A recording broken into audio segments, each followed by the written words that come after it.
बिहार में बाढ़ को लेकर हाई अलर्ट के बीच कार्रवाई शुरू हो गई है। जल संसाधन विभाग ने बगहा बाढ़ प्रमंडल के कार्यपालक अभियंता निशिकांत को तत्काल प्रभाव से निलंबित कर दिया है। तटबंध क्षतिग्रस्त होने के बाद ये कार्रवाई की गई है। उन पर लापरवाही का गंभीर आरोप लगाया गया है। इसके बाद जल संसाधन विभाग ने उन्हें निलंबित कर दिया है।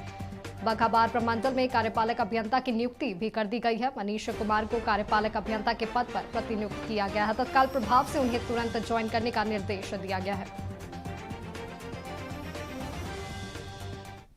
इस खबर में अधिक जानकारियों के साथ हमारे सहयोगी मरगूब आलम हमारे साथ जुड़े हुए हैं। मरगूब, आज लगातार बिहार में बाढ़ का कहर देखने को मिल रहा है और इसी बीच जल संसाधन विभाग ने प्रमंडल के कार्यपालक अभियंता निशिकांत को तत्काल प्रभाव से निलंबित कर दिया है। क्या कुछ अपडेट है इस मामले पर? कार्रवाई तो होगी माधवी। बिहार के हालात क्या है आपको भी पता है, आपसे छुपा नहीं है।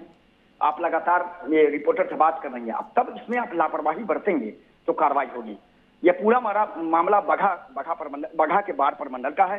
निशिकांत कुमार, उनके पास जिम्मेदारी थी तटबंध को बचाने की, उनके पास जिम्मेदारी थी पूरे निर्देश का पालन करने की। और जबकि जल संसाधन विभाग ने 3 दिन पहले ही निर्देश सभी अभियंताओं को हाई अलर्ट पर भेज दिया था, उसके बावजूद इन्होंने लापरवाही बरती और तटबंध में क्या हुआ, तटबंध टूट गया। तत्काल पूरे मामले में संतोष कुमार मत, जो प्रधान सचिव, उनके निर्देश पर सस्पेंड कर दिया गया है। विभागीय कार्रवाई का निर्देश दे दिया गया है। ये इस बार जो हाई अलर्ट हुआ है उसमें ये पहली कार्रवाई है पूरे बिहार में और ये बड़ी कार्रवाई है। मैसेज है इंजीनियर को, अलर्ट रहिए, तटबंध को सुरक्षित रखिए, अपनी पूरी शक्ति लगाइए। अगर निश्चित तौर पर अगर कुशा वाली स्थिति होगी तब तो कोई नहीं बचा सकता, लेकिन पूरी शक्ति ले चाहिए, फ्लड फाइटिंग कीजिए। लेकिन इन्होंने विभाग के पूरे आदेश का उल्लंघन किया, आदेश का पालन नहीं किया। उनको सस्पेंड करते हुए तत्काल मुख्यालय बुलाया गया है और विभागीय कार्रवाई का निर्देश दे दिया गया है। उनके जगह पर वहाँ एग्जीक्यूटिव इंजीनियर की प्रतिनियुक्ति कर दी गई है। उनको कल आदेश कर दिया गया है कि अब तत्काल बगहा बाढ़ प्रमंडल पहुंचे और पहुंचने के बाद ज्वाइन करें और सीधे तटबंध पर जाएं और वहां हालात का जायजा लें। तो इस तरीके से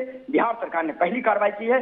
बगहा बाढ़ प्रमंडल के एग्जीक्यूटिव इंजीनियर को तत्काल प्रभाव से निलंबित करते हुए एक मैसेज दिया है पूरे बिहार के इंजीनियर को कि तटबंध पर रहें, अपने कर्तव्य का पालन करें। क्योंकि अभी कोई ड्यूटी नहीं है, अभी ड्यूटी है 24/7 और 24 घंटे आपको तटबंध पर रखे लोगों की सुरक्षा करनी होगी, तटबंध को बचाना होगा, गाँव को बचाना होगा, अन्यथा आपके खिलाफ कठोर कार्रवाई होगी। जी मरगूबा, बने रहे, आगे भी आपसे तमाम जानकारियां लेते रहेंगे। तो आपको बता दें कि बिहार में बाढ़ का कहर देखने को मिल रहा है और इसी बीच जल संसाधन विभाग ने कार्रवाई करते हुए कार्यपालक अभियंता को तत्काल प्रभाव से निलंबित कर दिया है।